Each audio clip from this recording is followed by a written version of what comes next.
Alors je m'appelle Grégory Morin, j'ai 40 ans, tout rond, pas dans ma tête, mais j'ai 40 ans, il paraît. Je suis comédien. Des anecdotes amusantes sur le métier, oui. Celle qui me vient tout de suite en tête, c'est j'ai passé une audition pour Parsifal de Wagner, un opéra représenté avec l'opéra de Strasbourg, l'Opéra National du Rhin. Donc j'ai vu une audition passer, recherche comédien pour jouer rôle du singe. Donc je me suis dit, moi c'est génial, tu vois le métier est bizarre quand même, vous allez jouer un singe, génial. Donc moi je suis à fond, j'envoie ma candidature, on me retient pour passer l'audition. Donc moi voilà, j'y vais, comme je t'expliquais, quelqu'un avec une caméra parce que le metteur en scène est japonais, donc il n'a pas pu venir, donc il va tout regarder de son écran. Moi je me dis bon ok, s'il regarde de son écran, faut tout donner. Et le mec dit bah voilà, donc vous allez faire le singe pendant 5 minutes, vous faites un singe. Et donc il appuie sur sa caméra, puis tu fais le singe comme tu l'imagines, quoi, tu bon, machin, tu proposes quelque chose et par chance, voilà, j'ai une bonne étoile, on m'appelle, on me dit Grégory, vous êtes retenu pour faire le rôle du singe.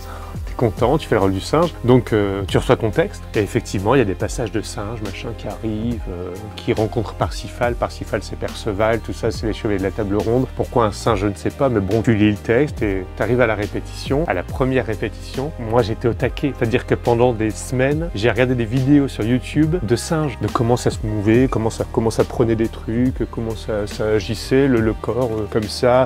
Quel singe, tu vois, il y a le gorille qui est comme ça, il y a le petit singe qui est rapide. Moi, j'avais tout regardé. Ma fille était inquiète presque, tu vois. Pourquoi il regardait? Ça fait peur, quoi. J'arrive le jour de la répétition, puis c'est mon moment, tu vois. Grégory.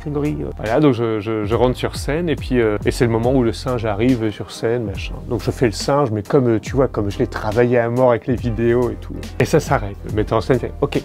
Et là, son traducteur me dit c'est très bien, mais en fait, il veut pas un singe, genre un singe de zoo. Il veut une évolution du singe. Donc tu vois l'évolution du singe, donc le singe, après t'as l'homme de Cro-Magnon, lui il veut le chaînon manquant. Et en fait d'un coup du singe, il faut juste être un personnage qui se tient comme ça, avec une attitude un peu singe mais pas trop singe. Donc les boules quoi, tu vois, tu travailles comme un malade sur le, sur le singe, et puis finalement tu dois jouer un humain un peu habillé en singe. Enfin j'avais un super costume. Mais voilà, donc des fois c'est des anecdotes comme ça où tu prépares un rôle à fond. T'arrives le jour de la répétition et on te dit c'est bien, hein, c'est gentil, mais c'est pas ça qu'on veut. Donc t'as un peu les boules, mais bon, moi maintenant je sais faire le singe, donc avis à la population, si tu cherches un singe, je suis là. Oui, avec la compagnie Versatile, on propose des spectacles immersifs à la Cité du Train.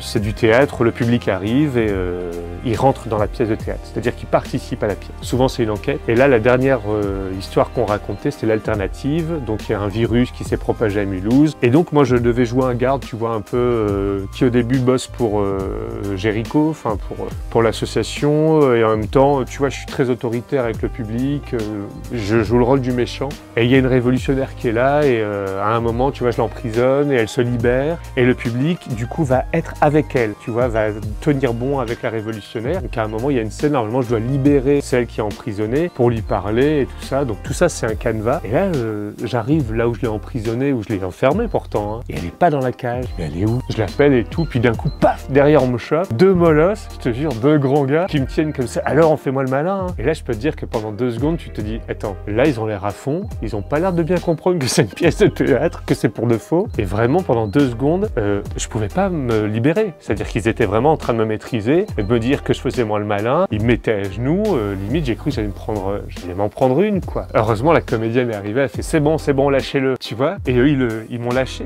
Pendant 2 secondes, j'ai cru que j'allais mourir, parce que je vais me faire tabasser, ils ont pas compris. Et là, cette anecdote de, tu vois, on me maintenait et tout, j'ai vraiment cru que j'allais m'en prendre une. Et tu dois rester dans ton personnage, donc tu restes dans ton personnage, et en même temps, tu regardes la comédienne, tu fais putain, libère-moi, parce que ça me fait flipper, là.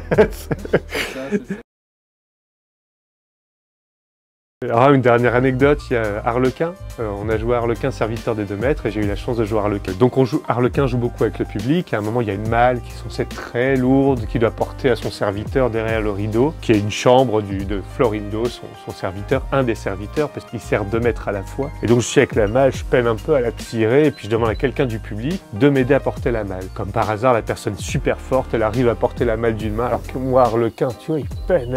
On arrive au rideau, et là, cette fois-ci, c'est c'était une dame que j'avais choisie au hasard dans le public, je la sentais bien, tu vois, elle portait le truc facilement. Et à un moment, je vais pour rentrer derrière le rideau, et puis je sens que ça tire. Alors, toujours dans le personnage, Arlequin, il regarde, elle fait mais qu'est-ce que vous faites? Et puis elle me regarde, elle fait alors, hein? On galère, hein? On galère, hein? Hein? Alors, on n'ose pas tirer, hein? Et en fait, elle était rentrée dans un personnage, elle jouait avec Arlequin. Mais du coup, elle était devenue un personnage un peu... C'était imprévu, quoi. Moi, je me disais, mais qu'est-ce qu'elle me fait, en fait? Elle m'empêche de rentrer la malle. Donc, tu as deux solutions. Soit tu sors de ton personnage, tu fais, oh, c'est bon, le spectacle, c'est moi. Hein. Ou soit tu restes Arlequin et tu joues avec. Et du coup, pendant 5 minutes, on a improvisé un truc avec cette dame qui était complètement allumée, quoi. Qui voulait pas que je ramène le truc. Elle a dit, je vais prévenir le deuxième maître, je vais prévenir le deuxième maître.